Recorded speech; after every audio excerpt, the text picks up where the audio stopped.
Well, the G1 Climax 30 has started. I'm excited how this whole thing went for the first 2 days. We're going to review the A block and the B blocks individually because that way we can follow up what happened. Also going to share you guys some news updates that you may have heard or not. So all of that is coming up on Deleted WrestleZone.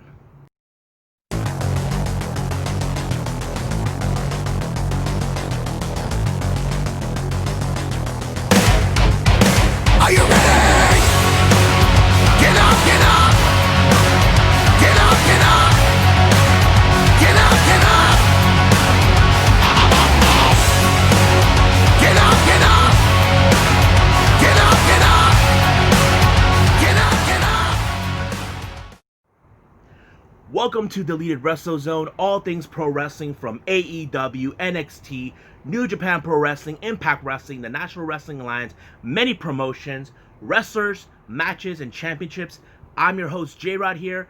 So if you guys are new to the channel, hope you guys are enjoying everything that I review, talk about certain promotions. Now, if you guys ask yourselves, how come I don't talk about WWE that much, only NXT? Well, truth to be told, I'm actually lost in favor of Raw and SmackDown for too long, and it hasn't been the same for me since then. But I do try to talk whatever storyline is I've heard, and it's been fascinating, that kind of thing. That depends on what I think it's good, and from what people are talking over social media. That's how it works. Now, for all of you ask, what is this episode about? Now, this is about the G1 Climax 30. If you guys are new at this, I'll try to review this, what it is for you guys, so that way you get a clear idea. The G1 Climax is a tournament that they do annually. Whoever wins the tournament will get a contract with the briefcase, kind of like they do in the Money in the Bank, where they'll cash it in to face whoever holds the IWGP Heavyweight Championship, and will receive a title shot at Wrestle Kingdom, which is their annual event they do at the start of the year, kind of like their version of WrestleMania in New Japan. So if you ask yourselves, how did this work? Well, basically, unlike here in the U.S., if you're doing a tournament who's going to face the world champion or something, it's mostly elimination type of tournaments. Basically, if you lose a match, you're out, but if you win the match, you advance. In Japan, it doesn't work that way. It normally is a point-based system. Basically, if you win a match, you get 2 points. Lose a match, you get 0. But if you don't beat your opponent when the time limit draw happens, each of you get a point. So basically, it all depends how much points you can gain to advance to the semifinals and advance to the finals. So that way, it's much easier that way. So if you guys are interested of seeing that, if you guys haven't seen it, it's not, New Japan isn't the only promotion in Japan that does it. I've seen so far Pro Wrestling Noah and All Japan Pro Wrestling are doing the same thing. I'm not sure if all Japanese promotions are doing that. So that's still open for debate and discussion when that happens. But right now, I'm going to review the G1 Climax 30 for A block and a B block. So let's start with the A block first.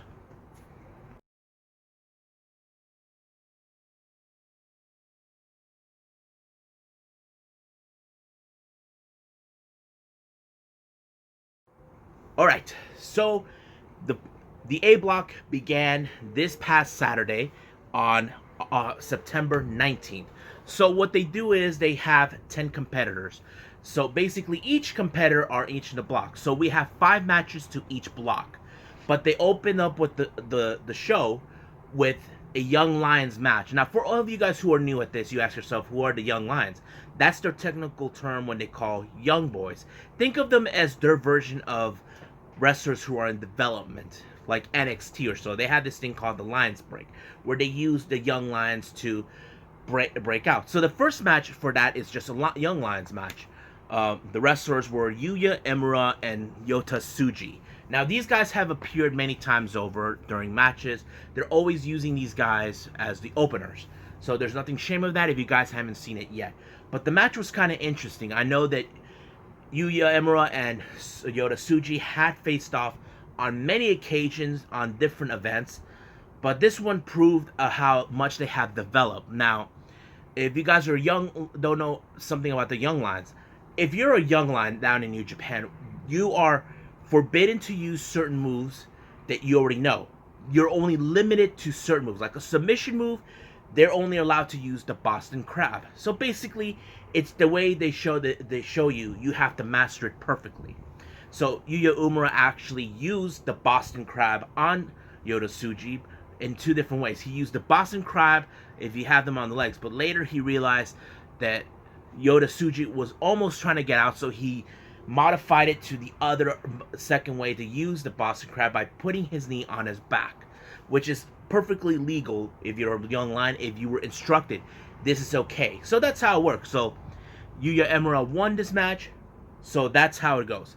Now the first match that starts the G1 Climax for the A block was Yujiro Takahashi and the return of the aerial assassin Will Ospreay. Now, we haven't seen Will Ospreay ever since New Japan went out. We do know that Will Ospreay was stuck in the UK for a while. He did a no fans show with Wrestle Talk months ago. It was a good show.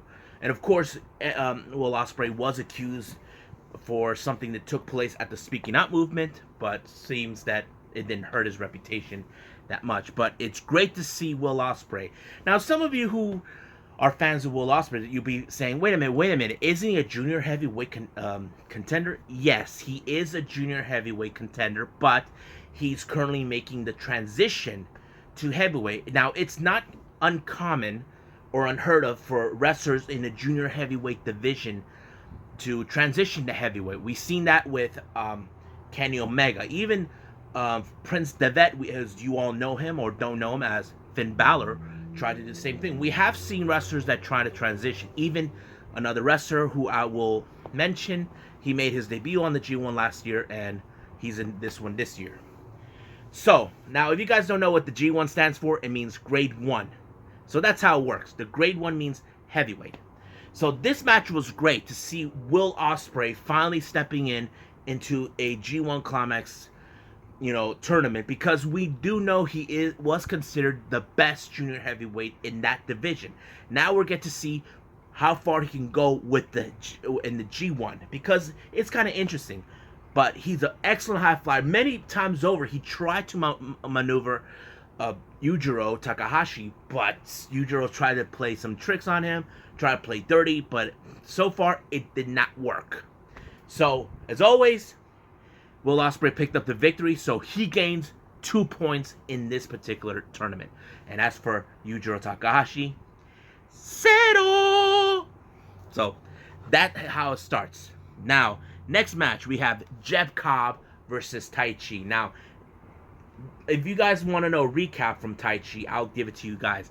About a year ago, in the last G1 tournament, Taichi was pissed off that he never got in the transition to go. He was a junior heavyweight contender in the past, but in reality, he threatened New Japan officials, saying if he does not get in the G1, then he's going to beat up somebody.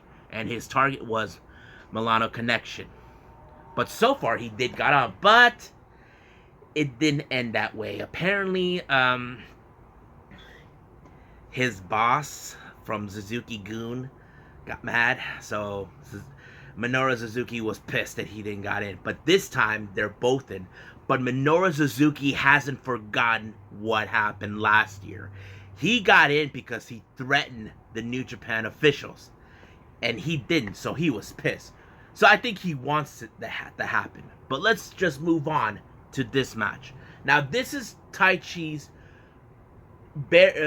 last year he wasn't strong enough to continue advance. His first match last year was against Jon Moxley. Yes, so if you guys don't know this, Jon Moxley faced him, but Taichi lost because he was stupid to piss him off.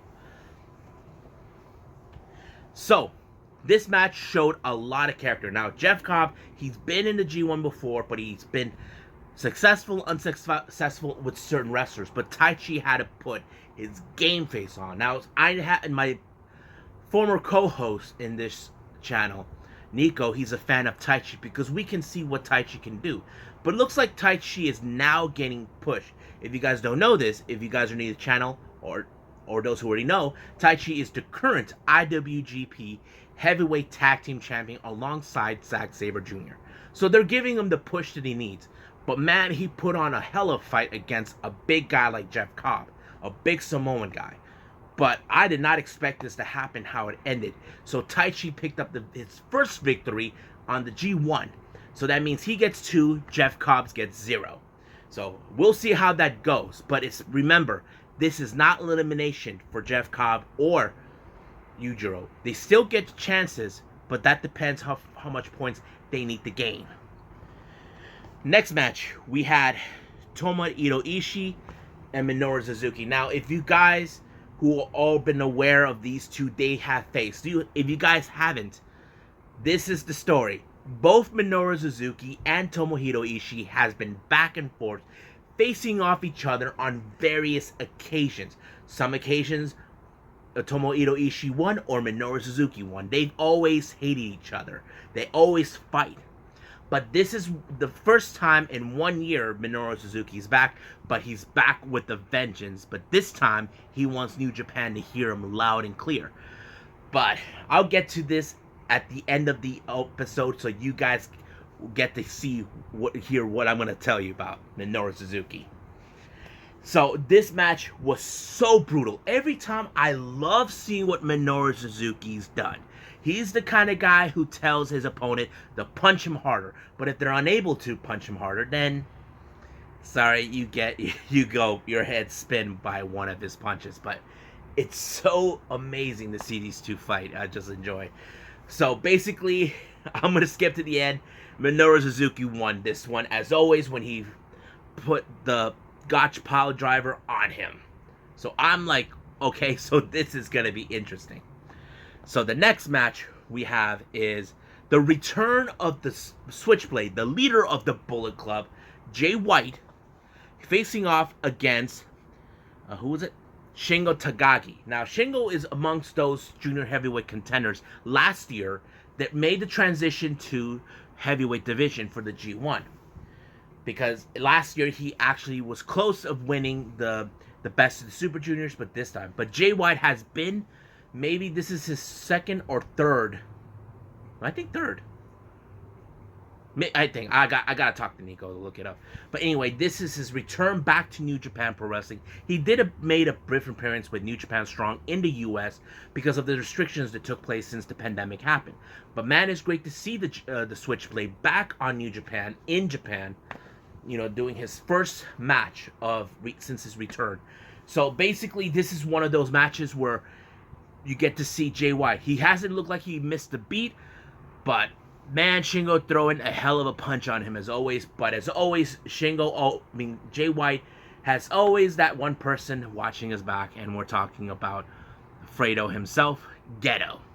So he's always up to his tricks, but luckily Jay White picked up the victory no matter what. So he gets 2 points, while Shingo gets 2. 0. Sorry, my bad. Now the final match of the A block is none other than the Golden Star himself, Kota Ibushi, versus the former IWGP Heavyweight Champion, Kazuchika Okada. Now, this is a match we have seen in the past between these two. They have faced off before, and there are times Okada wanted Ibushi to join Chaos, his faction, because Okada is the leader of Chaos. But, man, there were many occasions we have seen Ibushi has been the fan favorite to win. He had that Cinderella story that many fans like to watch. So I was enjoying this match, but I was still biased on this match to find out who was going to win, because I know both competitors, what they're capable of, how far they're willing to go to win this tournament. But it was great. I enjoyed it, but my biggest surprise, I'm just going to say the winner, is none other than Kota Ibushi. So he picked up his first victory in the first G1 of the day.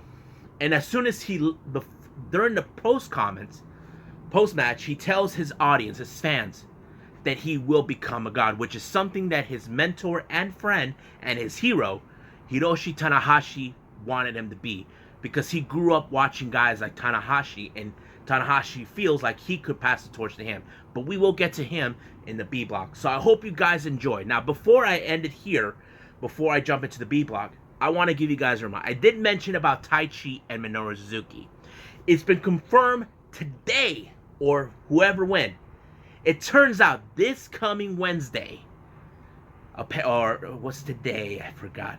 Today's the 21st. Yeah, the 21st. Today's the 21st of Monday. Monday, on the 23rd of September, it's now been revealed or confirmed. It's gonna be an interesting match. We have Taichi versus Minoru Suzuki. Two people are in the same faction will face off. I know Minoru Suzuki, but if I Taichi, be careful with him because he could kill you. I'm always excited because this is a real interesting thing. I think Minoru Suzuki blamed Taichi for what happened last year, for excluding him out because he wanted in. But we'll see how that goes. I'm excited. So let's jump in with the B block.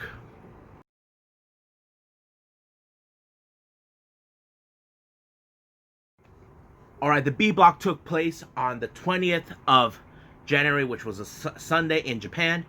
So they did start out again with the Young Lions match. This time it was Gabriel Kidd and none other than Yota Tsuji. You ask yourselves, why did they use Sota Tsuji many times over?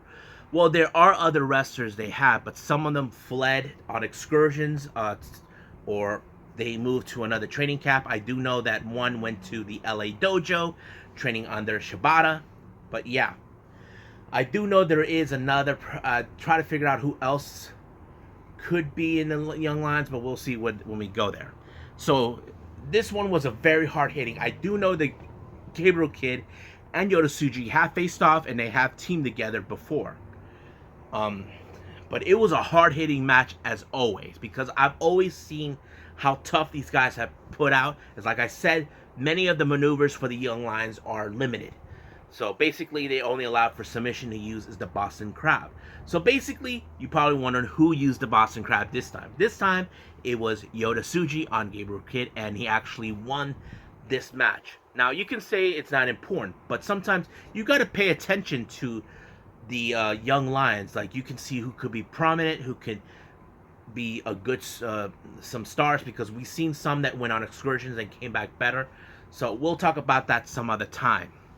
Now, the first match of the G1 for the B block, we had Yoshihashi versus the return of Juice Robinson. Now, I haven't seen Juice Robinson before the start of the pandemic. I do know the last thing I heard from him, if you guys know this or not, he is currently in a relationship with NXT UK star Toni Storm. If you guys don't know, you probably ask, how do they know? Well, they know each other pretty well because Juice is friends with Will, and both their girlfriends are good friends. If you guys don't know this, Toni Storm is good friends with Bea Priestley, and that's how they know each other, and they've been in a relationship. But man, seeing Juice again, he came up with a different look on his face. He normally has beard all over his face, but he cut it off. He looks good. Like, I think he wants to come out fresh as a new person since we haven't seen him since the start of the pandemic. But he put on a hell of a match, and Yoshihashi, I think this might be his first, or I'm not sure yet, because Yoshihashi just recently became 1/3 of the Never Openweight 6-man tag team with Tomohiro Ishii and Hiroki Goto. He is also in the tournament too, on the same block as him. So we'll start with this match with Yoshihashi and Juice Robinson. But man, like I said, this was a good match to see Juice Robinson back to New Japan. He did made some explosive maneuvers as he always does. Very powerhouse, very enthusiastic about his performance. Everybody loves Juice Robinson. But I wasn't sure how this was going to end, because the thing is this. Juice has been in the G1 and Yoshihashi, but they're both rising stars in New Japan. So what I like about this is how they were throwing a good show and great chops and all of that. But of course, there has to be a winner, and the winner was none other than Juice Robinson. So I'm happy that he's back and he picked up his first victory. So he gets 2 points, and of course, Yoshihashi gets 0. But like I said, it's not over yet. We're just getting started with the G1. Next match we have is Sanada versus Toru Yano. Now, this is not the first time these two have crossed paths before. Now, for those who are new at this channel, you ask yourself, why isn't it a bad thing? Well, the thing is this. Toru Yano is a very sneaky kind of guy. He finds a way to use tricks on his opponents to win the match. Like, for example, low blowing the opponent when the ref is not looking, or taking off the safeties of the turnbuckle using the metal frame right there. He's known for that. And he even likes to tape his opponents outside the ring so he gets the fair advantage. But Sonata has faced him before, and he doesn't fall for his tricks more than once because that's what he's known for. But the match was kind of funny in a way because what I like about this match is the moment where Sonata discovered something was in Toru Yanu's pants, and it turns out the ref discovered it was his tape. So basically, he was trying to say that's not his, but Sonata tried to play one of his old tricks. It didn't work. And not to mention, he tried to remove the turnbuckle. It didn't work. He even did a lot of things to ensure he wasn't going to win. And apparently what happened is, somehow Toru Yano was trying to be smart, but he didn't. So he took off right at the entranceway of the ramp of the ring to sit down somewhere maybe halfway through. So as the moment he was sitting down, he was telling Sonata to come after him. But Sonata wasn't playing his little games. He was just right there standing like, I'm not falling for it. I'm not falling. He's like, come on, I'm right here. But at the same time, he's trying to antagonize Sonata to chase him. He was being counted out. Now, in the American count out, we get 10. In Japan, it's 20. So don't ask me why, because I don't know how that system works. I got to do a lot of research with that, because I have to find out what's the difference between us and them. And that's another discussion for another time. But like I said, Toru Yano has been trying to convince Sonata to chase after him. But the more the count out was getting close to the end, Toru Yano had to make a drastic decision. He knew he had to get back to the ring because he did not want to lose the match. So he tried other ways. So even though Sonata continued to give him another beatdown, but the biggest mistake happened is when not by both men, but I'll explain it a little in just a minute here. What happened is Sonata takes Toru Yano outside the ring, and he applied his finisher signature submission move. No, that's the Paradise Lock. Only two people have done it better. That's Milano Collection TA and, of course, Sonata. So as soon as he applied the Paradise Lock on Toru Yano, a young lion made the biggest mistake of his life. He got in the way and helped Toru Yano to get out of the Paradise Lock. Sonata saw it. He wasn't too pleased, but unaware to him, somehow Toru Yano got another set of tape and put Sonata's hand on top on the young lion's foot.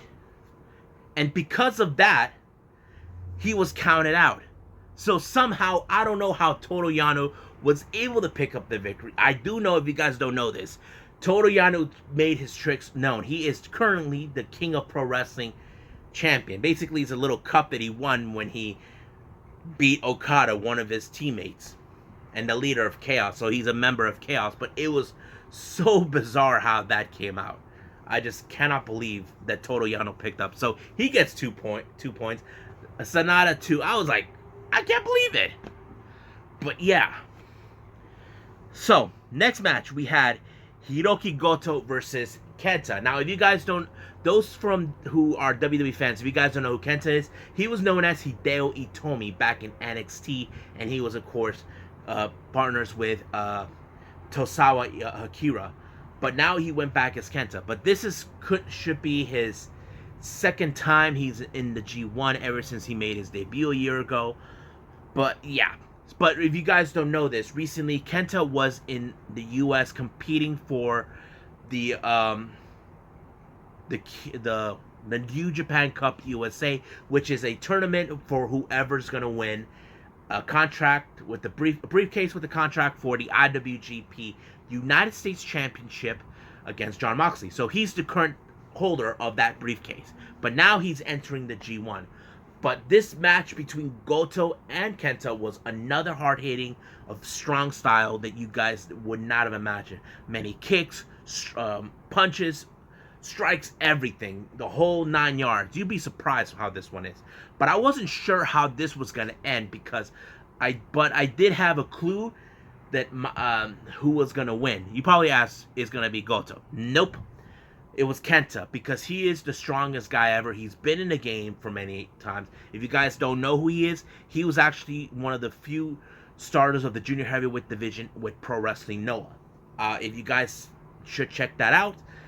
His name is Kenta, Kanta. So Kenta. But that match was good. I liked that one. It was hard hitting. I just didn't know how to expect. But Kenta won his first match of the G1 for this year, so he gets 2 points. Goto gets 0.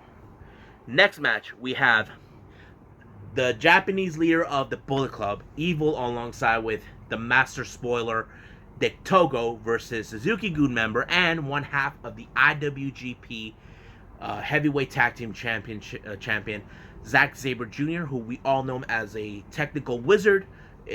Those who are new to the channel saying why they call him technical wizard. Well, he's a submission specialist. He knows how to put you in he can find a way to put you in a submission without you even thinking he's going to put you in one. So it was a hard-hitting match. I was like not sure exactly how this was going to end. Now, a part of me was telling me Evil's going to win, but another part was telling me it's Zack, because he's good at putting people in submissions.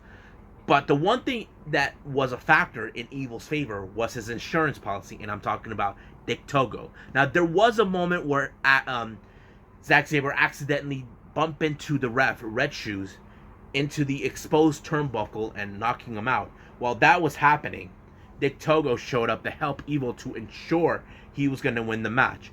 But the more the match was going in Evil's favor, somehow, some way, Zack Sabre Jr. picked up the victory, and Evil could not believe it. Neither did Dick Togo. Like I said, Zack Sabre is a technical wizard. Basically, you cannot expect what he's going to do to win. He could beat you in a pin, but the much easier way for him is a submission, because he wants you to tap out. That's how it is. So he advances. He gets 2 points. As for Evil, 0. Main event time. We have Hiroshi Tanahashi versus the current champion, Tetsuya Naito. Now, these two have faced off before in the past. They're no strangers with each other. If you guys follow the history, if you guys don't, those who are new who don't follow the history, I'll give you guys a clue. A few years ago, Naito was supposed to be the next superstar, the next babyface, but the fans were not having it. They prefer Tanahashi, but it gave him the fuel that he needed to become the best. And Tetsuya Naito is currently the not holder of one title, but 2, the IWGP Heavyweight Championship and the IWGP Intercontinental Championship. So he's both titles. So he has considered himself as the double champion. So basically, I'm not sure if that's the case now, that he has to put his titles on the line to whoever wins the match. Now, but this match was great. Now, it does seem like it could be either way between both competitors. I do know was it Tanahashi the winner? No, 2 years ago Tanahashi was the winner of the G1, and he beat Kenny Omega for the IWGP Heavyweight title at Wrestle Kingdom 13. And I think what was it? Last year it was Kota Ibushi. Yes, Kota Ibushi was the winner. So it's still unclear. Now, for all of you guys, ask yourself, why is the champion involved? Well, here's the deal. If the champion wins the G1 throughout the whole thing, he has the technical right to decide who he wants to face at Wrestle Kingdom. So it always goes his way. But if he doesn't, well, my bad. The winner has to have the briefcase. But that match is great. But I'm going to skip ahead anyway. The winner for this one is Tetsuya Naito. Now, I don't know what he said in post-commentary because there was no English subtitles. I can guess that he is... My expression that he might believe he can take this all the way undefeated, which is a good thing because he can decide who he wants to face. I don't know who, because he did lost his titles in the hands of his former teammate, now Bullet Club member, Evil. So that's how it goes. Now, keep in mind, all the competitors who lost their matches, they still got time to gain some points. If not, then their chances to advance is slim. So if you guys haven't seen the G1 Climax, if you guys want to know how you can purchase it, you can go on NJPay, um, NJPW World Live on Demand. It's only 999 yen. That's like almost probably $10 or so from what Nico told me.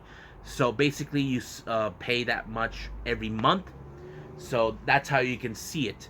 But I will continue to report the upcoming G1 shows. Like I'm said, I'm gonna go 2 shows a time for the A block and the B block. As you know, the Wednesday Night War will take place this Wednesday, but I will do that on a separate time. I'm not gonna interface with both. I'm gonna separate them, that way you guys get a clear eye view of everything that goes on. So right now, I'm gonna give you guys some news updates that happened that I just found out today or some other days that happened. So I'll be right back right about now.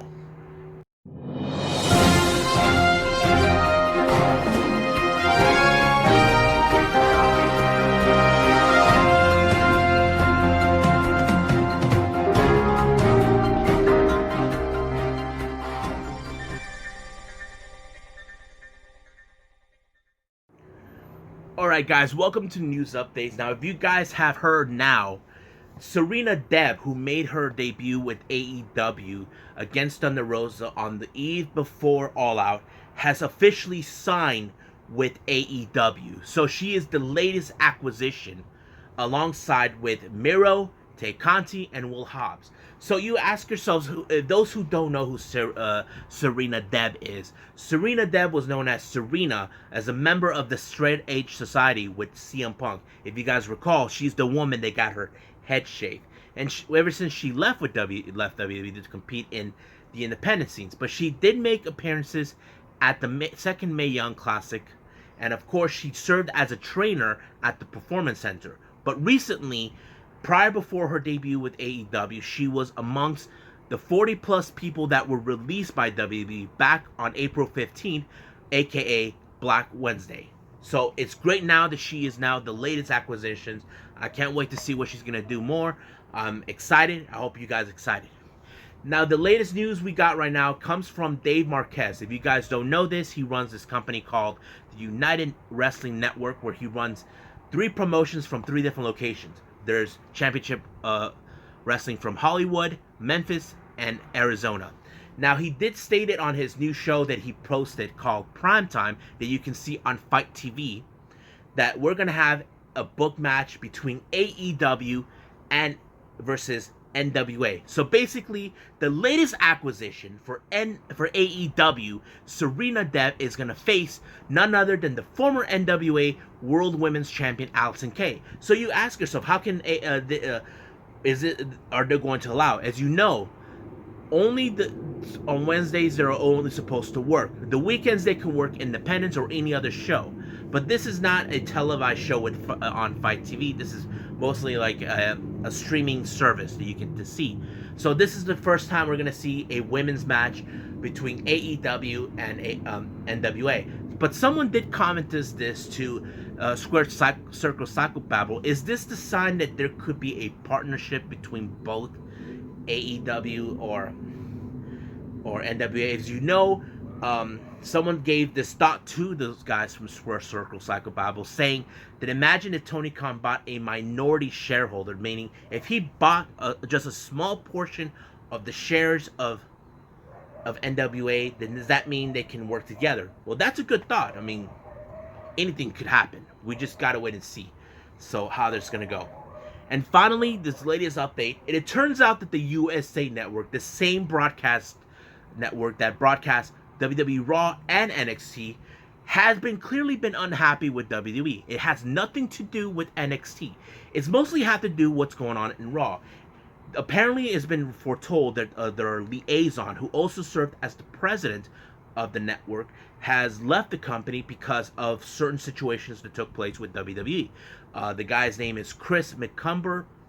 His reasons for leaving the company was because he's been unhappy with WWE, because apparently, if you guys have followed over for a while, there has been a bit of disagreement between Vince McMahon and Paul Heyman. Now, Paul Heyman has been trying to give more exposure to newer stars like Ricochet, Cedric Alexander, and the recent new star with WWE on Raw was Drew McIntyre, which was the perfect person to become the WWE champion. But Vince is not like that. He is not.